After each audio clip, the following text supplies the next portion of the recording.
Next आज हम लोग स्टार्ट करेंगे addition theorem of probability.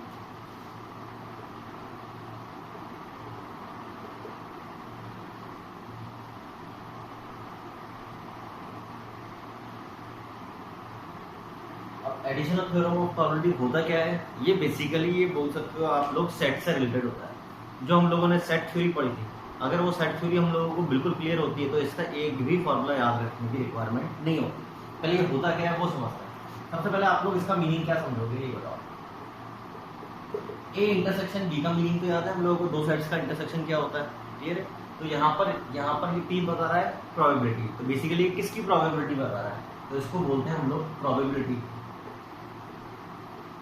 Of simultaneous occurrence of event A and B। तो बेसिकली ये रिप्रेजेंट क्या करता है, simultaneous occurrence of event A and B। अगर हम लोग इसकी बात करें तो ये क्या रिप्रेजेंट करेगा, यस A यूनियन B का मीनिंग क्या होता है, और। तो इसका मतलब क्या होता है अगर इवेंट्स की फॉर्म में बात करेंगे, और यानी कि या तो A हो या, तो ये क्या रिप्रेजेंट करेगा, probability of occurrence of either event A और event B। किसी भी एक इवेंट के होने की, या तो A हो या B हो, उसके होने की प्रोबेबिलिटी हम लोग किससे रिप्रेजेंट करेंगे, P A यूनियन B से। अब हम लोगों को ये सारे फॉर्मूले बेसिकली ध्यान से देखते हैं। सबसे पहले मान लो कि एक ही सेट है हम लोगों के पास, ये पूरा तो क्या रिप्रेजेंट करेगा, सैंपल स्पेस। इसमें कोई इवेंट ए है, तो इसमें क्या क्वेश्चन पूछा जा सकता है ये समझना है हम लोगों को। इसमें बस एक क्वेश्चन बन सकता है कि पी ऑफ ए बार या पी ऑफ ए कॉम्प्लीमेंट क्या होगा, पी ऑफ ए बार या पी ऑफ ए कॉम्प्लीमेंट क्या होगा। तो हम लोग क्या बोलेंगे क्या होगा, बेसिकली ए कॉम्प्लीमेंट का मतलब ही क्या होता है, सेट ए को नहीं लेना, सेट ए को नहीं लेना तो उसका मतलब सैंपल स्पेस में बाकी पोर्शन। तो सैंपल स्पेस की प्रोबेबिलिटी देखेंगे तो वो कितनी होती है, 1। तो इसको मतलब हम लोग ये बोल सकते हैं कि पी ऑफ ए बार क्या होगा, 1 में से, पूरी 1 प्रोबेबिलिटी में से किसको माइनस कर दे, ए की प्रोबेबिलिटी को। दूसरा होता है कि अगर दो सेट्स कंसीडर किए जाए,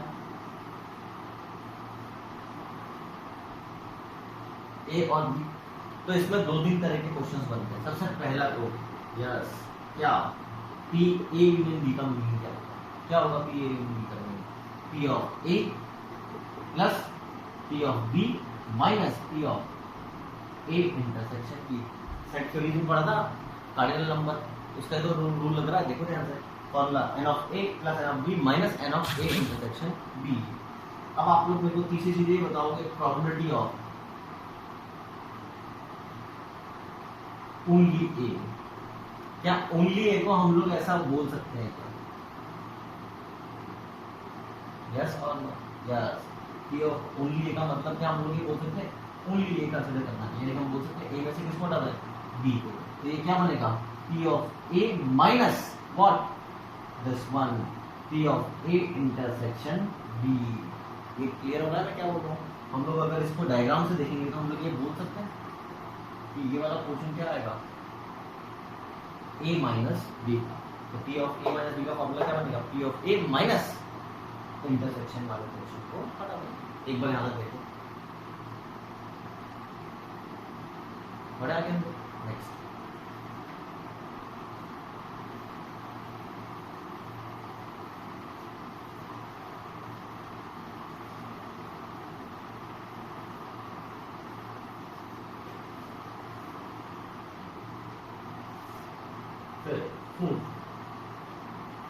P of A union B full dash, P of A union B full dash। तो हम लोग इसका मीनिंग क्या बोलते हैं, P of A union B, इसका मतलब कॉम्प्लीमेंट। तो हम लोग क्या बोलेंगे, टोटल मैट्रिक्स को हटा दें। मान लो कि हम लोगों के पास क्या है, P of A dash intersection B dash। तो आप लोगों को ये नहीं याद आना चाहिए, सेट थ्योरी में पढ़ा था डी मॉडल को। ए यूनियन बी का डैश होता है A dash intersection B dash, और ए इंटरसेक्शन बी का डैश होता है A dash union B dash ज्यादा है पता था हम लोगों को। आओ A dash intersection B dash को क्या हम लोग ऐसा बोल सकते हैं P of A dash sorry A union B का whole dash this will become 1 minus P of A union B. Similar way में अगर आप लोगों से पूछा जाए A dash union B dash हम लोग इसका मीनिंग ये बोल सकते हैं P of A intersection B whole dash और that will become 1 minus P of A intersection B. चलो ये मैं इतने सारे फॉर्मूला लिखा रहा हूँ लेकिन एक भी फॉर्मूला याद रखना आप लोगों को बेसिक कंसेप्ट याद होना चाहिए। वेन डायग्राम से कार्डिनल नंबर का प्रोबेबिलिटी के लिए भी सेम फॉर्मूला बन रहा है। बात करें आप लोग P of exactly one of P of exactly one of A और बी हम लोगों को एग्जैक्टली वन चाहिए दोनों नीचे तो एग्जैक्टली वन वाला पोर्शन कौन सा सेट होगा कौन सा शेड होगा क्या हम लोग ये बोल सकते हैं ये वाला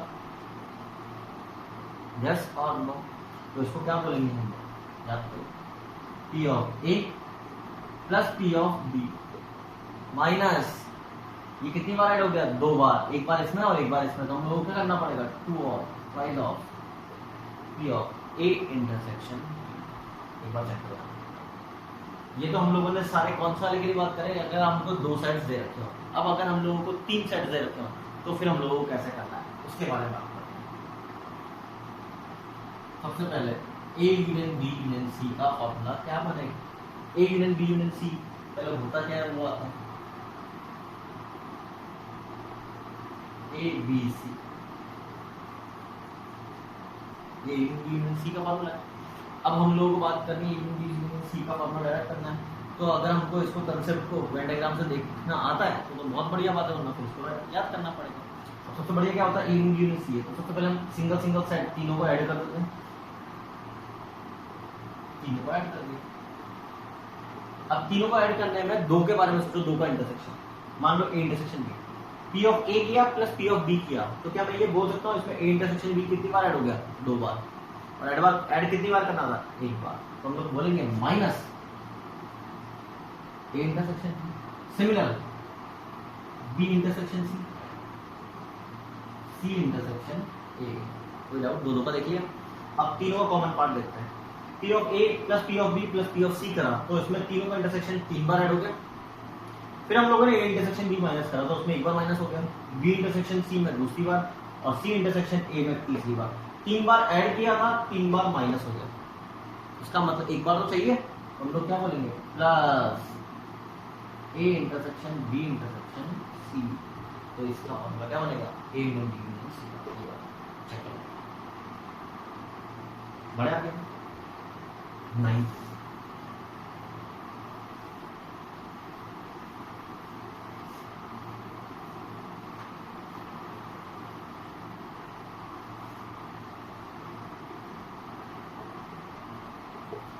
एटलीस्ट टू ऑफ कम से भी कम दो की बात करनी है तो कम से कम दो की बात करनी है तो पहले वेन डायग्राम देखें इसका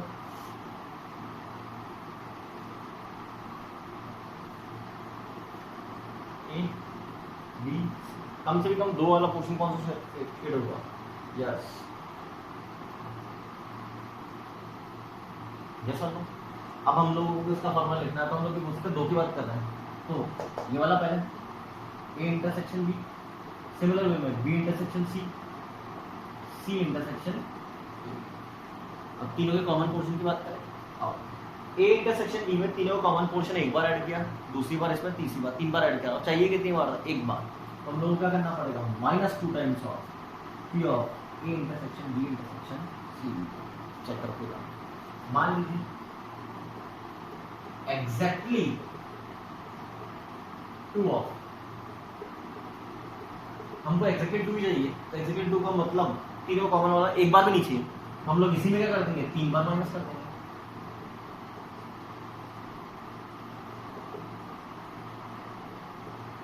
-3 times of next exactly 1 of अब पहले ये होगा कौन सा वो देखें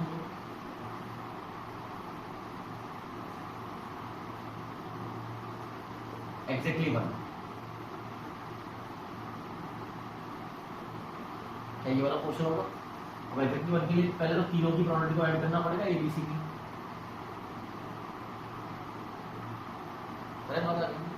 अब नेक्स्ट क्वेश्चन देखो, पी ऑफ ए को ऐड करा तो उसमें ए इंटरसेक्शन बी को कितनी बार ऐड करा? एक बार। पी ऑफ बी में दूसरी बार, और चाहिए कितनी बार? एक बार भी नहीं। तो इसका मतलब हम लोग क्या करेंगे? Minus twice of. सिमिलर में ट्वाइस ऑफ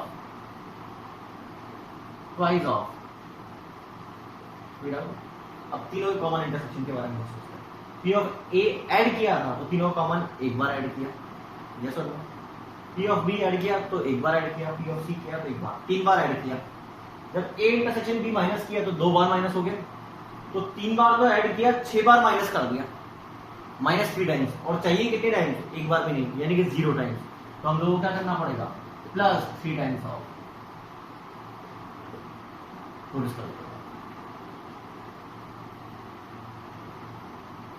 बड़ा नहीं हम लोग। चलो एक question, P of A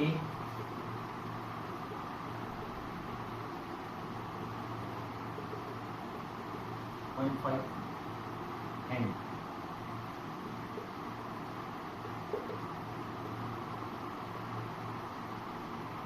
then find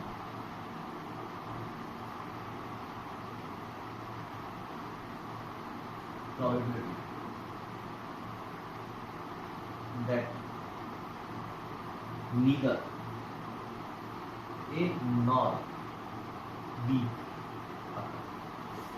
second P of A intersection, ये हम लोगों को निकालना है। बात हम ए दे रखा, बी दे रखा है, इंटरसेक्शन बी दे रखा है। अब फर्स्ट पार्ट का लैंग्वेज में मीनिंग क्या होगा? नीदर ए नॉर बी, ये लैंग्वेज में बोला हम लोगों ने। अब इसका मैथमेटिकल एक्सप्रेशन क्या बनेगा? क्या इसका मीनिंग ये होगा? क्या नीदर का मतलब नेगेटिव सेंस में एंड होता है, तो ए बार इंटरसेक्शन बी बार। क्या हम लोग इसको ऐसा लिख सकते हैं? Becomes 1 minus A union B. यहां तक देखो, अब ए यूनियन बी का फॉर्मूला हम आसानी से निकाल सकते हैं। Yes, P of A union B का क्या होगा? लोकल।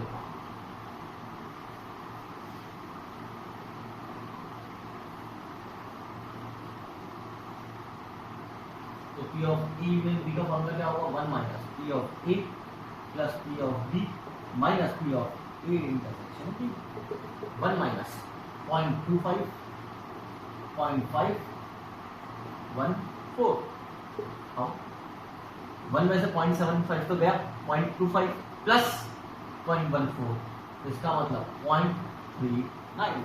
चेक करो फर्स्ट पार्ट का आंसर। अब सेकंड पार्ट में आपको पूछा जाएगा, इसका मतलब समझो क्या होता है? ए इंटरसेक्शन बी बार, यानी कि ए के तो अंदर का लेकिन बी के बाहर का। तो इसका मतलब क्या यही होता है? पी ऑफ ओनली ए। और क्या इसका मीनिंग यही होता है क्या? और इसका फॉर्मूला क्या बनेगा? P of A minus P of A कितना है? 0.25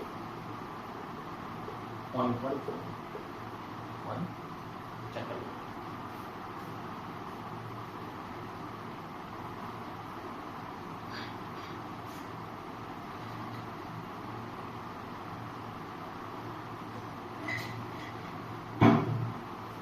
next question,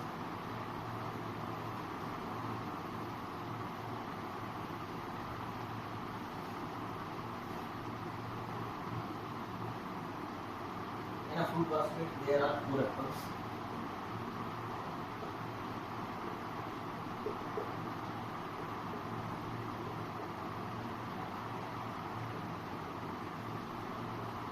Apples and 6 mangoes.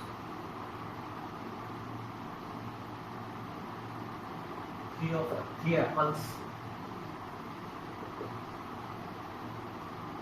and 1 mango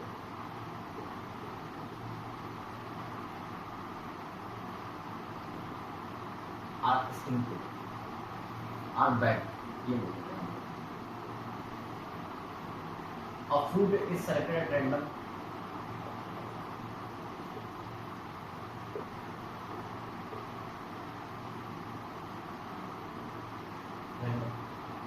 then what is the probability that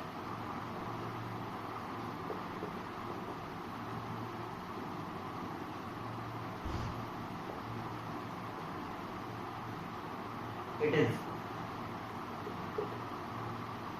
an apple or a good food.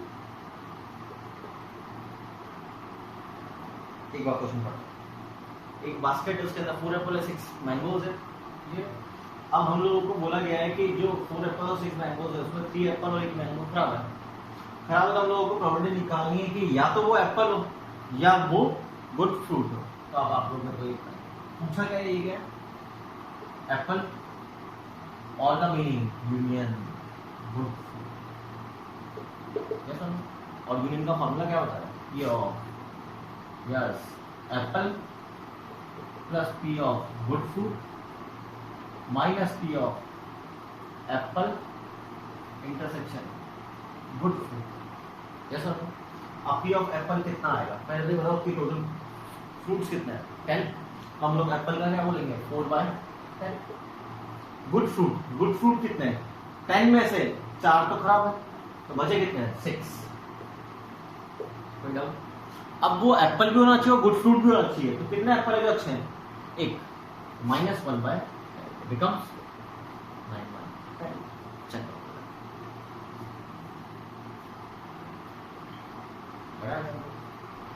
Next question.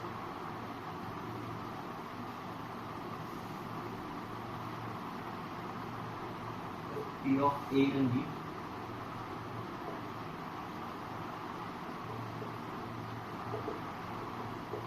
P/4 P of A intersection B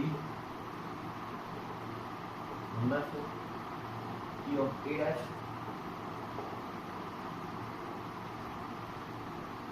then find first part, second part, third part,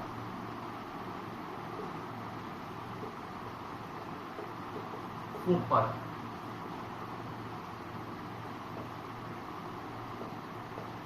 and fifth part.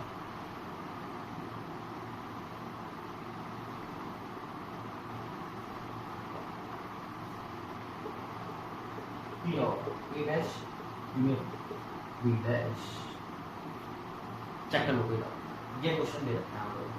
सबसे पहले information क्या क्या दे रखी है वो देख लेते हैं हम लोग। P of A dash कितना दे रखा है आपको 2/3, तो इसका मतलब P of A कितना आएगा यस 1/3। दूसरा A यूनियन B और A इंटरसेक्शन B दे रखा है तो P of B निकाल सकते हैं।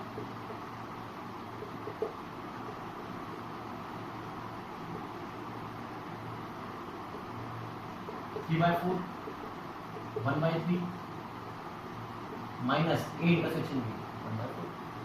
1/4 इधर ऐड करेंगे तो 1 में से ये तो P of B कितना आ गया 2/3। तो फर्स्ट पार्ट का आंसर मिल गया हम लोगों को, ये सेकंड पार्ट का आंसर मिल गया। अब थर्ड पार्ट क्या चाहिए हम लोग, ए के अंदर का बी के बाहर का ओनली ए, और इसका मीनिंग क्या होता है P of A minus P of A intersection P of A कितना है और A इंटरसेक्शन B कितना है, तो एलसीएम लेंगे तो 1/5। चेक कर लो। Next part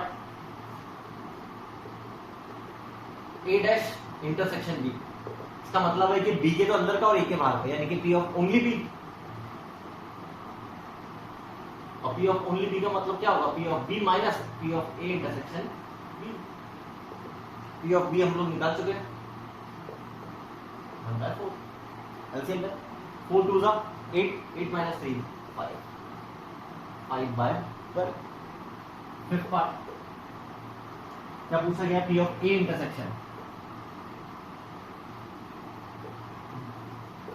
P of A dash intersection B dash, तो इसका मीनिंग क्या होगा P of A union B का full dash 1 minus P of A union B becomes, क्या फॉर्मूला बनेगा 1 minus 3/4 becomes 1/4। चेक करो next part A dash union B dash, तो 1 minus P of A intersection B बोलते हैं हम लोग इसको, यस और नो। और इसका मतलब क्या होगा 1 minus 1 becomes e by 4। Check करो,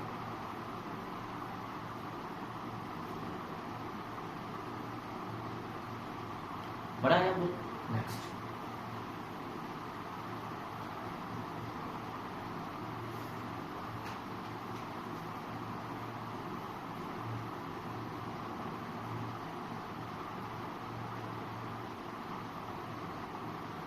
ABC आपकी horses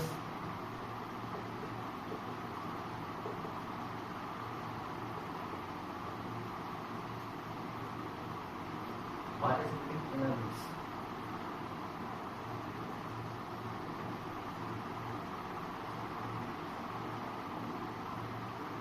The odds in favor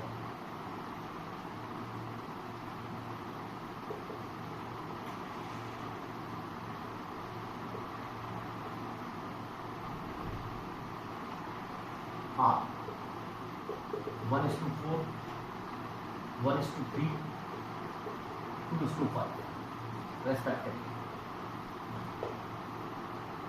If the dead hit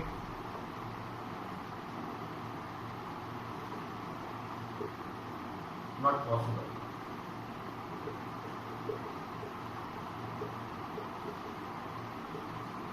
then find probability that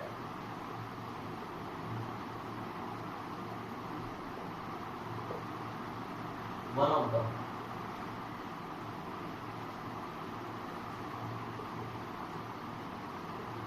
win the race. एक बार क्वेश्चन पढ़ो,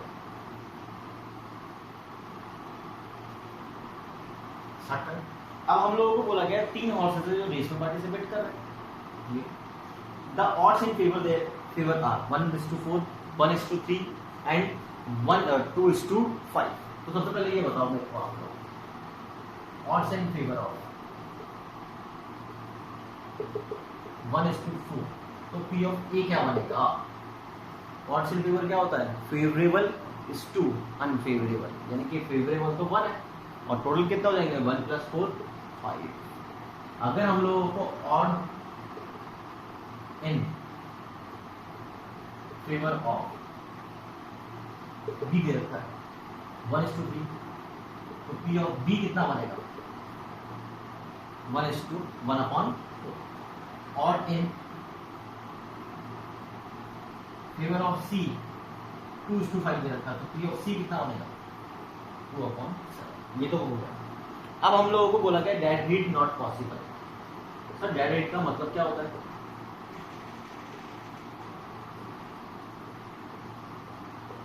dead heat not possible, dead का मतलब होता है कि मान लो कि 2 हॉर्स एक साथ लाइन को क्रॉस करते हैं, तो उसको बोलते हैं हम लोग डेड हीट। 2 हॉर्स हो गए, 3 हॉर्स हो गए, यानी कि उसने बोला ये पॉसिबल नहीं है। इसका मतलब क्या हम लोग ये बोल सकते हैं A intersection B equal to P of B intersection C equal to P of C intersection A equal to P of A intersection B intersection C. तीनों पॉसिबल नहीं है, पॉसिबल इम्पॉसिबल की प्रोबेबिलिटी कितनी होती है 0। अब हम लोगों को बोला क्या गया है P of one of them win the race. क्या इसका मीनिंग ये होता है क्या कि या तो ए जीते या बी जीते या सी जीते?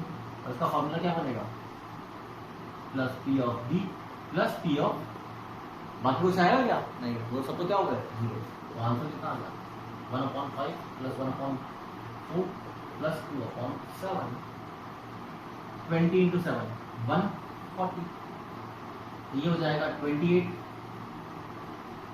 ये हो जाएगा 35 और ये हो जाएगा 20 × 2 40 becomes 40 30 75 103 upon 140। चेक कर लो।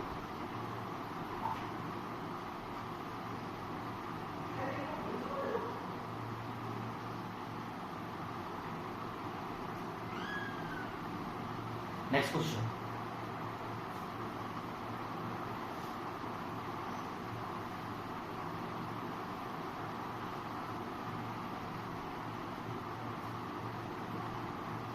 3 exhaustive events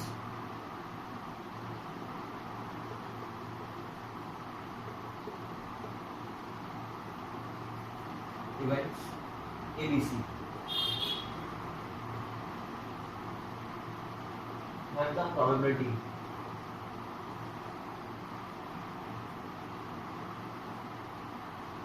of their simultaneous occurrence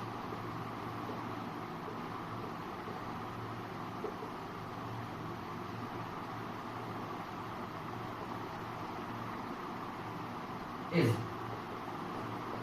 p square if probability of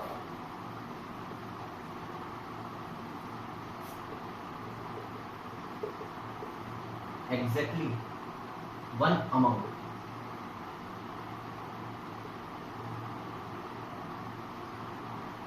any two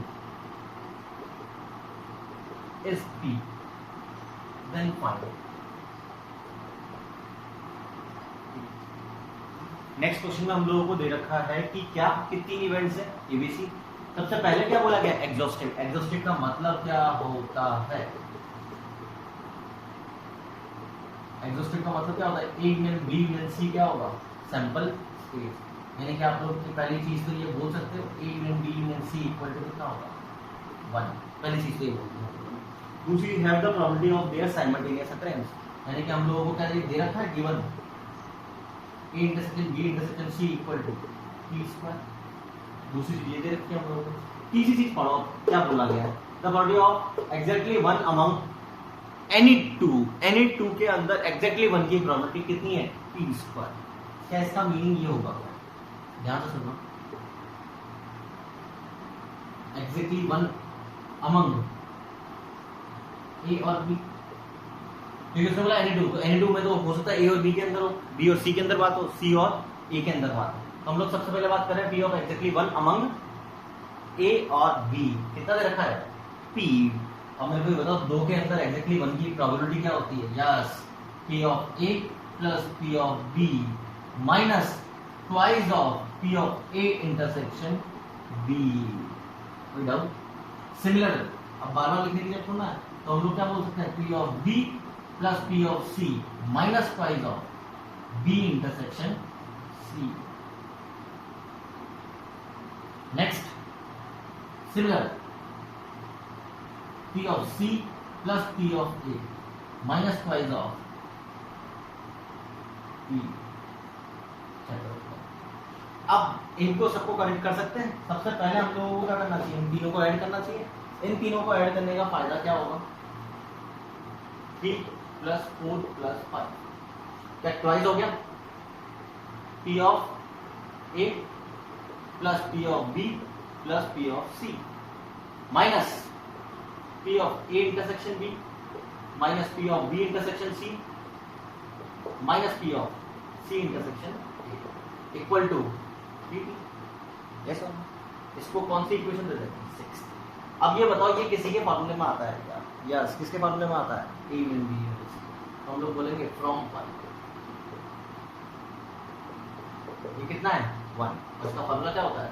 P of A plus P of B plus P of C minus P of A intersection B minus P of B intersection C minus P of C intersection A plus याद आ रहा है?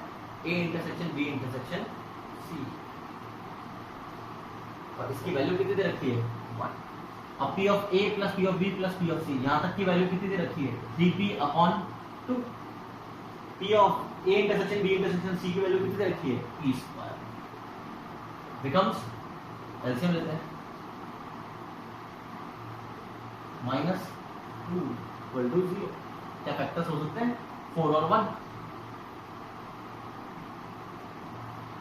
कोई doubt? तो इसमें से क्या common आ रहा है? 2p और -1 और p प्लस 2। तो p कितना कितना है? कौन सा पॉसिबल है? -2 पॉसिबल। प्रोबेबिलिटी कभी भी नेगेटिव नहीं हो सकती। तो आंसर क्या आएगा? p equal to 1/2।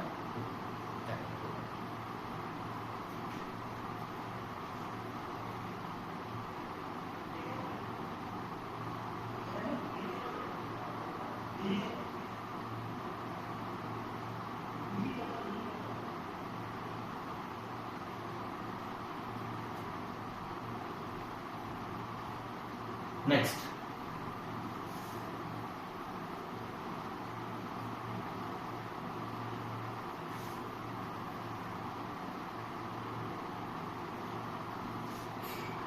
let A, B, C are three events such that P of A 0.3, P of B 0.4, P of C 0.8, P of A intersection B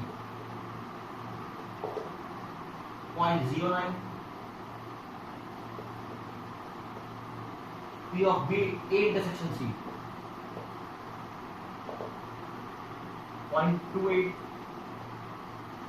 P of A intersection B intersection C 0.8,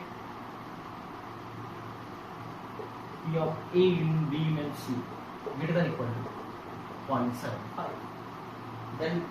Then find P of B intersection C. एक बार question पढ़ो।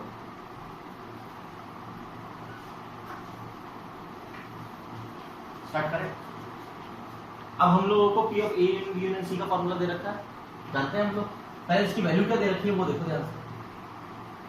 A union B union C की minimum value कितनी दे रखी है 0.75। Maximum value आप लोग जानते हो क्या होती है मैक्सिमम वैल्यू। मैक्सिमम वैल्यू कितनी होती है 1। अब इसका फॉर्मूला क्या होता है P of A plus P of B plus P of C। A intersection B minus B intersection C minus C intersection A plus A intersection B intersection C। और इसकी वैल्यू मैक्सिमम वैल्यू कितनी है। अब हम लोगों को किस किस एक्सप्रेशन की वैल्यू पता है वो लिखना स्टार्ट करते हैं। P of A 4 8.3, P of B 0.4 0.8, A intersection B में 0.09, B इंटरसेक्शन C हम लोगों को निकालना है, C intersection A 0.28 plus 0.08। Maximum value कितनी आएगी। Next part 0.7.8 1.5 point this one तो 0.01 माइनस का बचा 0.01 माइनस का इसमें माइनस होगा तो 0.029 0.29।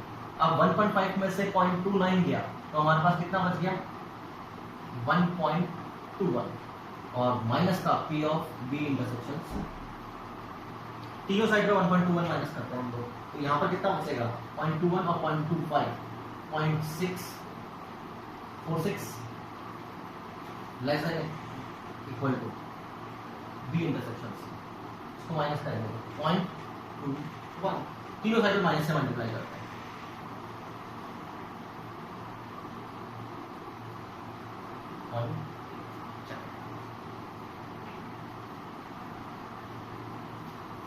बड़े next question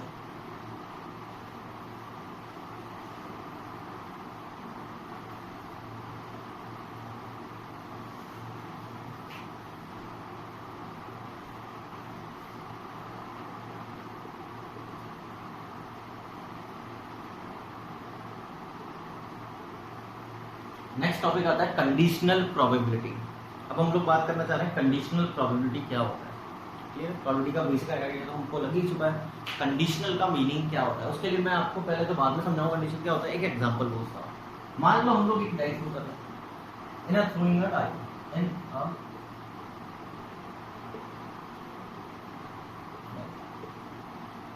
event A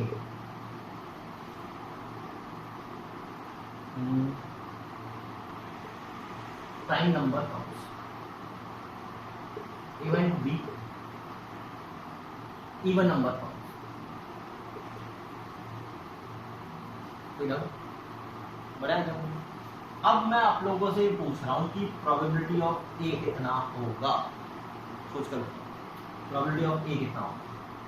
probability of A कितना है बोलो 3/6 यानी कि 1/2। कोई डाउट? अब मैं आप लोगों से पूछ रहा हूं कि probability of A when B has occurred. हम लोग इसका मतलब क्या समझ रहे हैं, क्या मीनिंग है इसका?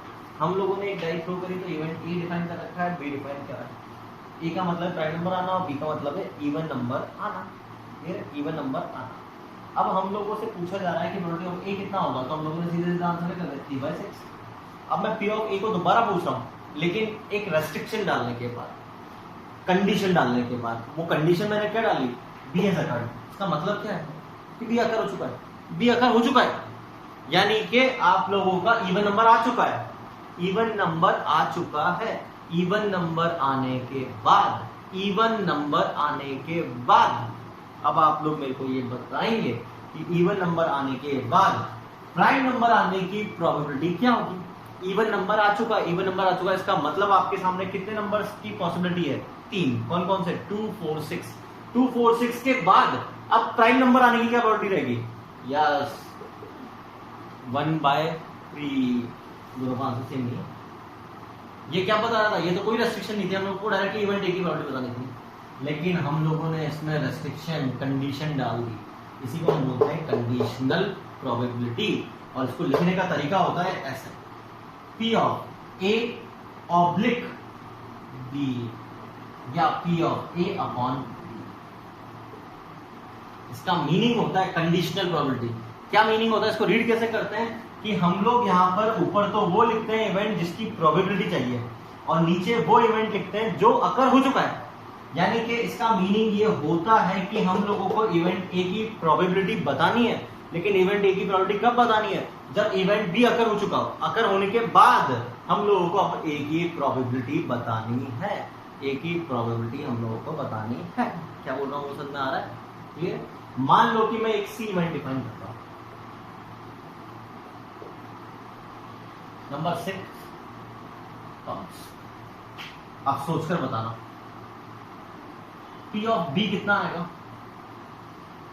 P of be even number आने के प्रोबेबिलिटी, इवन नंबर कितने हो सकते हैं? 3, टोटल 6, तो answer 1/2।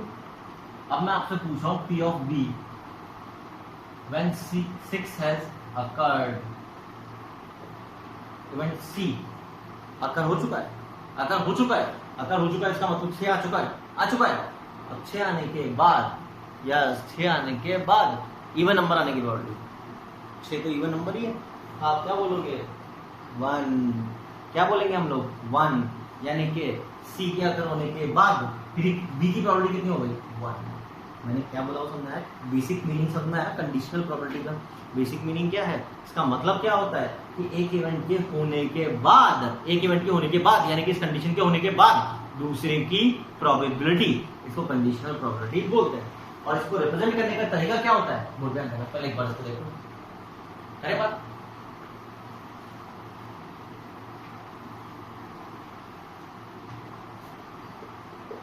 it is denoted by P of A oblique B और P of A upon B, पहली चीज को, and read as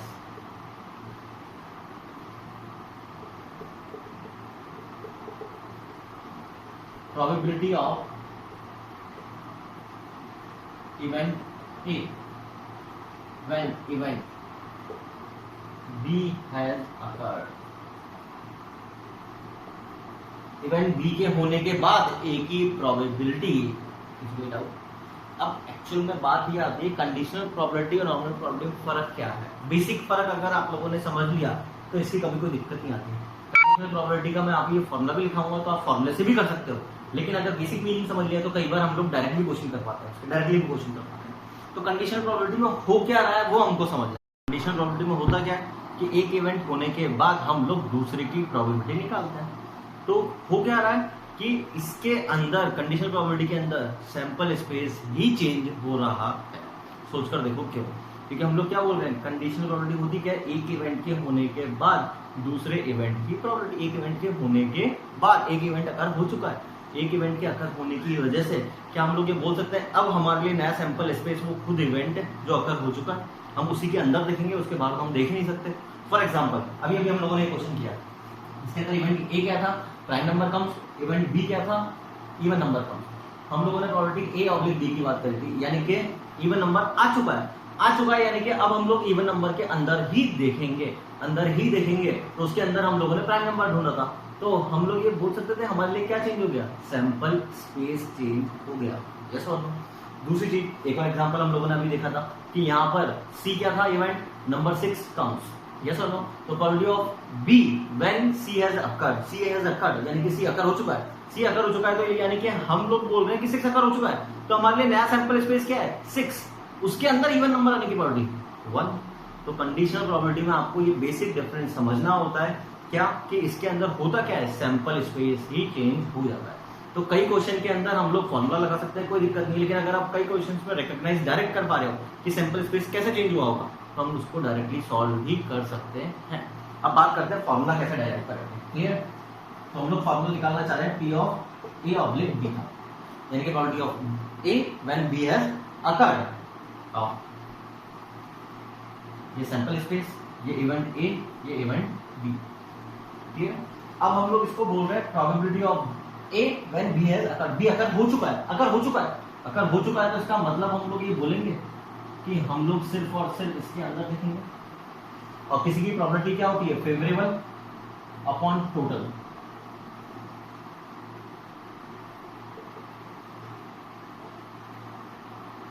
तो हम लोग ये बोल सकते हैं टोटल हमारे लिए क्या बचा है, N of B.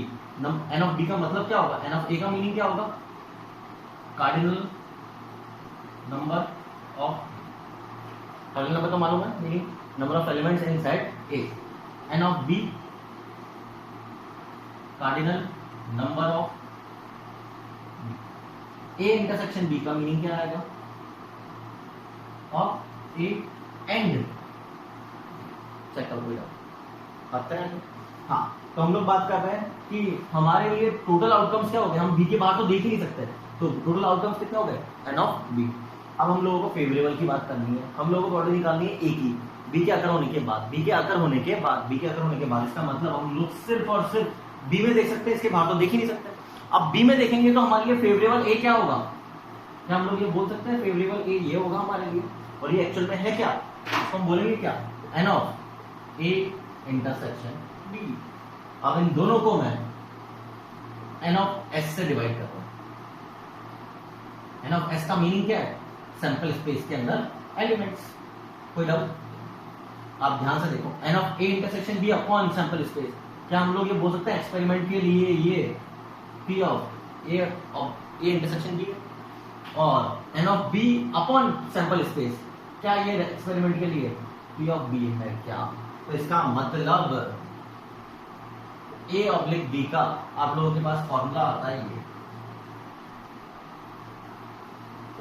P of A intersection B upon P of B. ये फॉर्मूला हम लोगों को याद होना चाहिए। मैथमेटिकली अगर हमको कंडीशनल प्रोबेबिलिटी का क्वेश्चन करना है तो हम लोग बेसिकली ये वाला फॉर्मूला यूज करते हैं। एक बार चेक करो,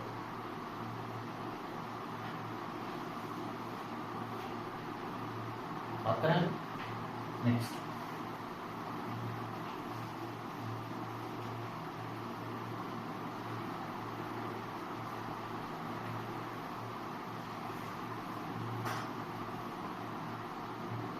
एक मिनट, हम लोग निकालना चाह रहे हैं P of A bar oblique B, P of A bar oblique B. इसका मतलब क्या है, पहले तो इसका मीनिंग क्या होगा, probability of non occurrence of A when B has occur. B के अकर होने के बाद ए के नहीं होने की प्रोबेबिलिटी को रिप्रेजेंट करता है। तो हम लोग इसको क्या बोल सकते हैं कि डायरेक्टली ऑकर हो रहा है, तो बहुत बढ़िया, प्रूफ तो अभी हम करेंगे इसे। इसका डायरेक्टली फॉर्मूला होता है P of A 1 minus P of A oblique B. हम लोग बोल सकते हैं टोटल में से वो केस माइनस कर दो सर, जब बी के होने के बाद ए की प्रोबेबिलिटी वाले केसेस, तो उसको माइनस कर देंगे तो क्या बचेगा, बी के होने के बाद नॉन अकरेंस ऑफ ए। अब इसके प्रूफ की बात करेंगे तो इसका मीनिंग क्या होगा, पहले सोच कर देखो। इसका मीनिंग क्या होगा, A bar intersection B upon P of B. Conditional property को फॉर्मूले को याद करने का बड़ा आसान तरीका क्या होता है कि हम लोगों को ए ऑब्लिक बी निकालना है, तो आपको बस ये ध्यान रखना है जिसके भी कंडीशनल प्रॉपर्टी निकालनी है, तो जो इवेंट अगर हो चुका है डिनोमिनेटर में जो आता है ऑब्लिक के बाद उसको उसकी प्रॉपर्टी को डिवाइड कर देंगे हम लोग, और ऊपर दोनों इवेंट के इंटरसेक्शन की प्रॉपर्टी, यानी कि ए बार इंटरसेक्शन बी बार और पी ऑफ बी। अब इसका मीनिंग क्या होता है, ओनली बी, और ओनली बी का मीनिंग क्या होता है, P of B minus A intersection B. Divide करेंगे इसको, A intersection B upon P of B, जैसा, और इसका मीनिंग क्या था, याद करो, P of A oblique B.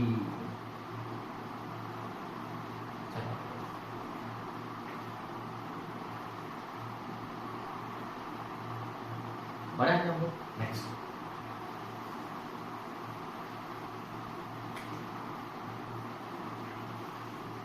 जो हम लोग इसके क्वेश्चन एक पॉइंट में आई,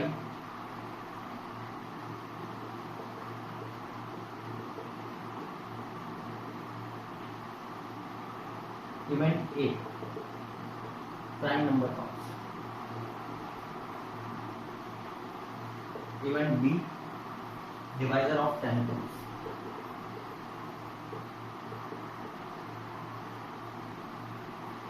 then find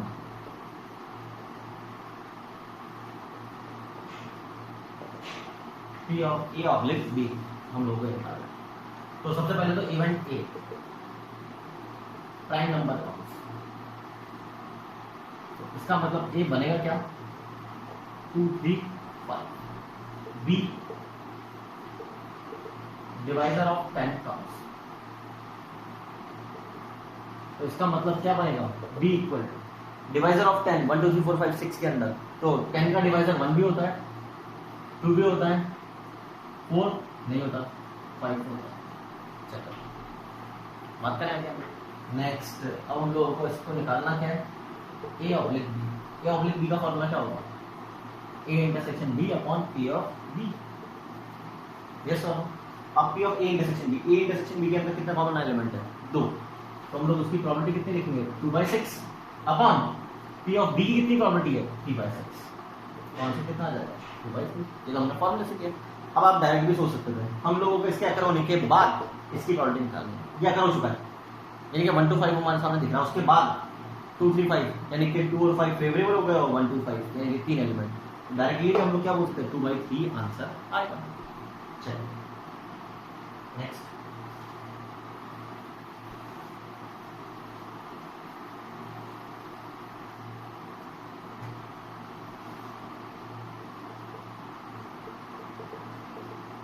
if P of A equal to 0.3, P of B bar equal to 0.4, P of A bar oblique B bar 0.5, then find A intersection। ये अब हम लोगों को उसका फॉर्मूला दे रखा है, याद हो तो हमको बहुत बढ़िया है, और नहीं भी याद हो तो हम लोगों को इसकी बेसिक डेफिनेशन तो पता ही है, A bar intersection B upon P of B. अब हम लोगों को इसमें क्या क्या पता है, ये कितना है 0.5, इसका फॉर्मूला होता है A intersection B upon P of B. P of B कितना दे रखा है 0.6, ये 0.4 तो कितना आ जाएगा 0.6, ट्रांसपोज कर दो,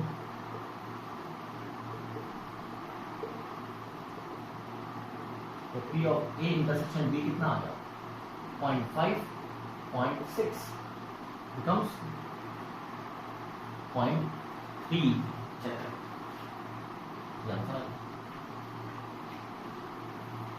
नेक्स्ट क्वेश्चन,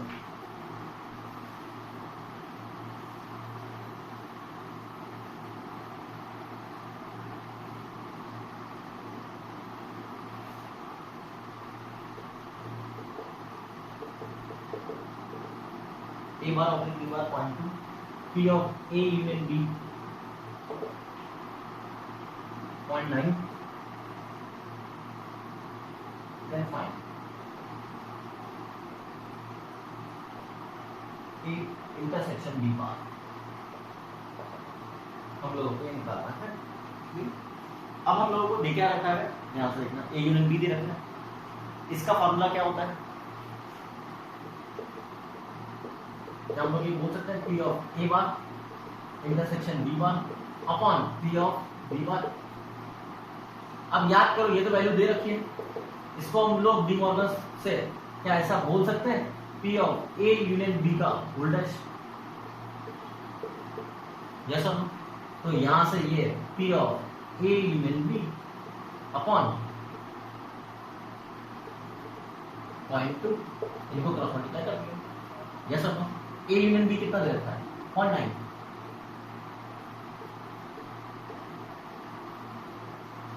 तो पी ऑफ बी बार कितना आ गया 0.5, तो पी ऑफ बी कितना आएगा 0.5।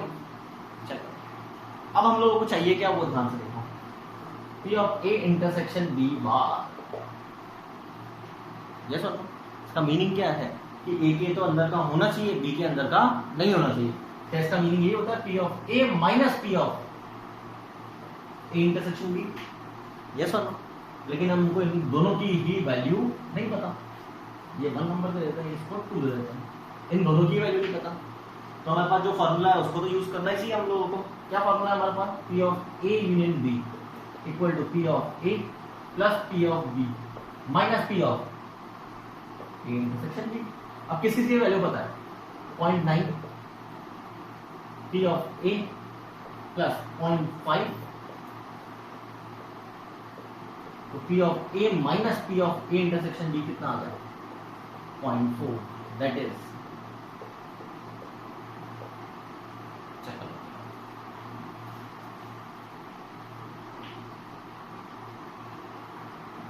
बड़ा है। Next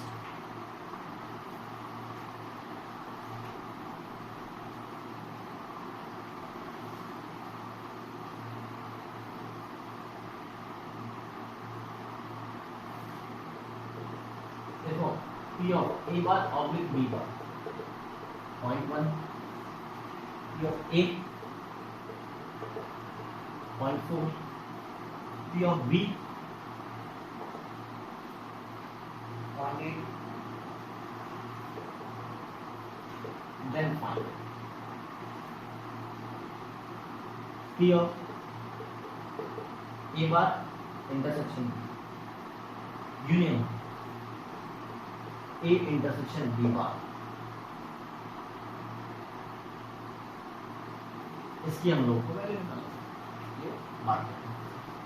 P of A bar oblique B bar का मीनिंग क्या होगा, P of A bar intersection B bar upon P of B bar। बड़े आगे हम लोग नेक्स्ट पार्ट ये कितना दे रखा है हम लोगों को P of 0.1, इसको हम लोग लिख सकते हैं P of A union B upon P of B bar कितना हो जाएगा 0.2, क्रॉस मल्टीप्लाई करते हैं तो P of A union B हमारे पास कितना आ गया 1 माइनस 0.2, डायरेक्ट लिख दो 0.98। अब इसकी हेल्प से हम लोग ये बोल सकते हैं कि ए और बी भी दे रखा है तो इंटरसेक्शन बी भी निकल सकता है। क्लियर, ए इंटरसेक्शन बी क्या होगा P of A plus P of B minus P of A intersection B, जैसा हो। और ये कितना कितना दे रखा है 0.4 0.8, तो P of A intersection B कितना आ गया 1.2 माइनस दिस वन, तो 0.2। अब हम लोगों को बात करनी है जो चाहिए उसकी, ए बार इंटरसेक्शन बी। पहले मैं आपसे पूछूंगा ये होता क्या है, ये होता है ओनली बी, ये होता है ओनली ए, और इन दोनों का यूनियन। तो हम लोग ये क्या ये बोल सकते हैं कि ये बेसिकली ये रिप्रेजेंट करने के लिए बोल रहा है। तो इसका फॉर्मूला क्या बनेगा बता दो आप लोग मेरे को,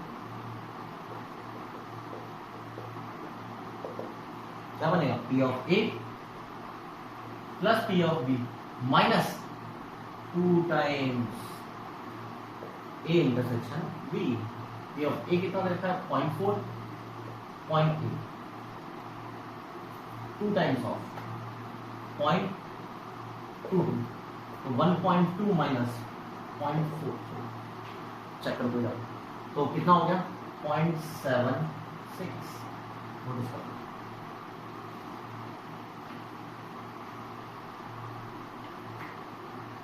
बड़ा गया। Next question,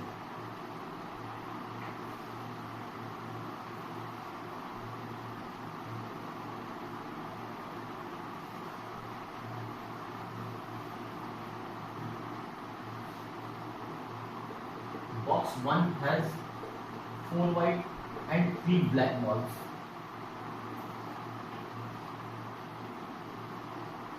And box 2 has 4 black and 3 white balls. A box is selected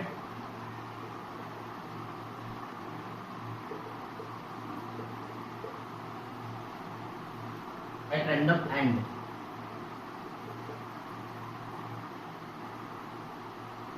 and a ball is drawn.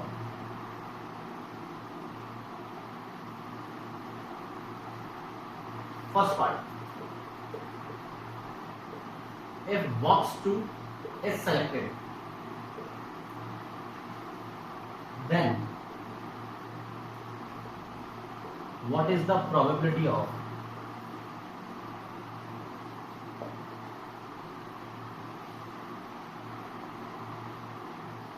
drawn ball is black? Second, what is the probability that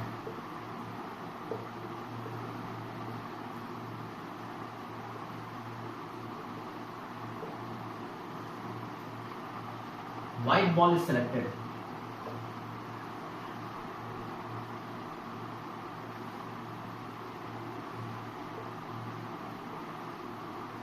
from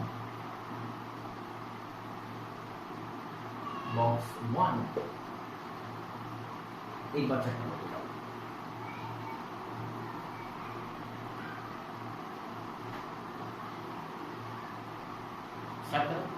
अब अगर हम लोगों ने इन दोनों क्वेश्चंस को सही आंसर करा तो हम लोग ये बोल सकते हैं कि हम लोगों को कंडीशनल प्रोबेबिलिटी और नॉर्मल प्रोबेबिलिटी के बीच का डिफरेंस समझ में आ रहा है। ये क्वेश्चन आप लोगों को बढ़िया तरीके से नॉर्मल प्रोबेबिलिटी और कंडीशनल प्रोबेबिलिटी का बीच का डिफरेंस समझाएगा। क्या सबसे पहले हम लोगों को बोला क्या गया, हमको समझना। Box 1 4 white 3 black ball, box 2 3 white 4 black. अब फर्स्ट पार्ट में आपको बोला क्या गया है, क्या बोला गया है, बॉक्स 2 इज सेलेक्टेड। क्या मीनिंग निकल रहा है इसका मीनिंग ये निकल रहा है कि बॉक्स 2 सेलेक्ट हो चुका है तो क्या हम इसका मीनिंग ये बोल सकते हैं कि ये कंडीशनल प्रोबेबिलिटी है। बॉक्स 2 सेलेक्ट होने के बाद हम लोगों को ब्लैक बॉल निकालनी है। तो बॉक्स 2 सेलेक्ट हो गया, यानी कि हमारे लिए न्यू सैंपल स्पेस क्या है, सिर्फ बॉक्स 2। तो हम लोग ये बोल सकते हैं इसका आंसर कितना आएगा, 4/7। न्यू सैंपल स्पेस में कितने एलिमेंट्स है, बॉक्स 2 में कितने एलिमेंट्स है, 7। उसमें से ब्लैक बॉल्स कितनी है, 4। तो डायरेक्टली हम आंसर क्या देंगे, 4/7। सेकंड पार्ट में आपको क्या बोला गया, what is the probability that the white ball is drawn from box 1।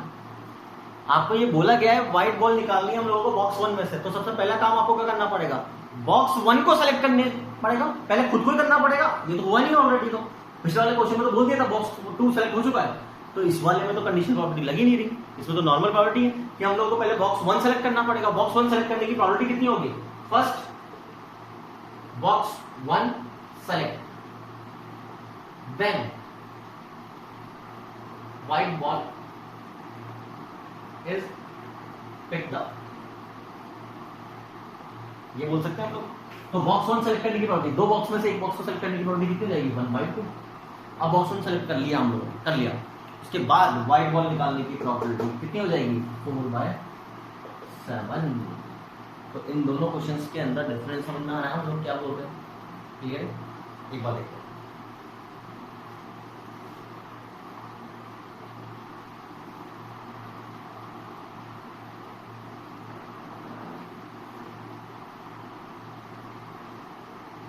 Start करें। Next,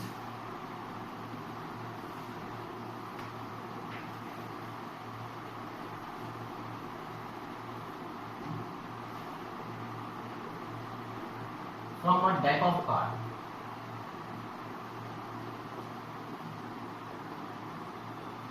2 cards are drawn randomly, one by one, without replacement.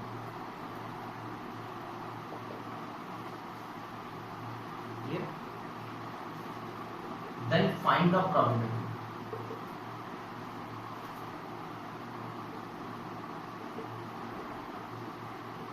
That second card is king. Given that first card is also king, first card is also king. हम लोगों को क्या बोला गया है कि 2 card निकालने हम लोगों को 1 by 1. ठीक है, अब हम लोगों को बोला गया है कि फर्स्ट कार्ड किंग होने के बाद, गिवन है फर्स्ट कार्ड किंग है, किंग होने के बाद हम लोगों को सेकंड कार्ड की निकालने की, सेकंड कार्ड की किंग होने की प्रोबेबिलिटी निकालनी. Given that first card is also king, given that है, ये गिवन है, तो इसका मतलब इसका डायरेक्टली आंसर हम लोग क्या बोल सकते हैं, फर्स्ट कार्ड किंग है. इसका मतलब अब डेक ऑफ सेकंड कार्ड निकालने के टाइम पे डेक ऑफ कार्ड के अंदर कितने कार्ड्स है, 51 कार्ड्स, क्योंकि विदाउट रिप्लेसमेंट है. बोला गया कि रिप्लेसमेंट नहीं किया गया और हम लोगों को निकालना क्या है, किंग, और किंग बचे कितने हैं उसके अंदर, 3. तो आंसर कितना आएगा, 3 by 51